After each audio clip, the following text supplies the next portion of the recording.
Assalomu alaykum hurmatli Alloh boy qilib yaratgan insonlar.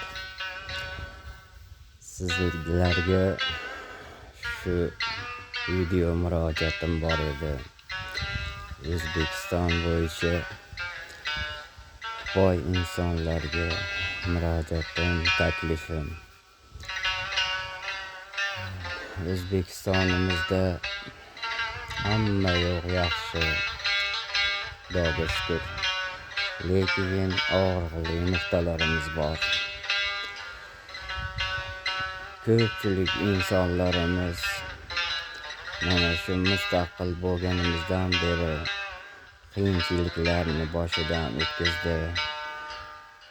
Shu o'tgan davrda hozir o'tkazmoqda.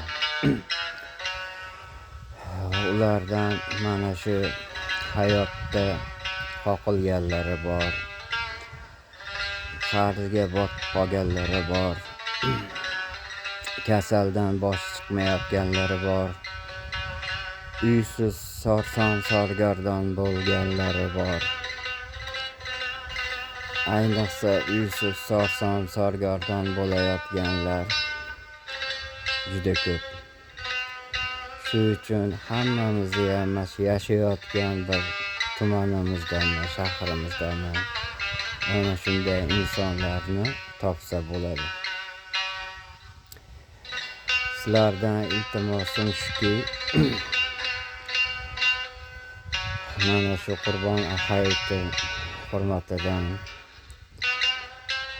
mana shunday insonlarni qo'ldan kelganicha qo'llab-quvvatlab, 1 so'tligini, 1,5 so'tligini yer olib ularni mukofotlasanglar, qo'linglardan kelsa bir xona uy qurib bersanglar,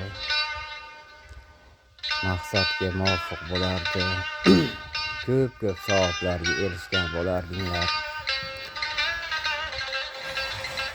Allohim qiyomatda mana shu qilgan ehsonlaringlarning evaziga shu Sirot ko'prigidan o'tkazmasdan yur bandam, seni bu yerdan o'tkazmasdan to'g'ri jannatga olib qo'yaman deb o'sha qilgan ehsonlaringni ajrini bersin. Mana shu taklifimni qaysidirki boy, o'ziga to'q insonlar qabul qilib, mana shunday uysiz insonlarga yordam bersa, Allohimga behisob hamd sanolar aytgan bo'lardim, duolar qilgan bo'lardim. Hammangni mana shu ishga qo'l urishingni iltimos qilaman. Katta sarflardan cheklanib, bir oy bir ro'za tutib, ana shundan hosil bo'lgan mablag'ga ham ana shunday uysizlarni uylik qo'ysa bo'ladi. Uysizlik degan bir o'yni xayolingga keltirib, ashuni tasavvur qilib, bir mana shunday savobli ishlarga qo'l urishinglarni Yaratgandan so'rab qolaman. Rahmat hammanglarga.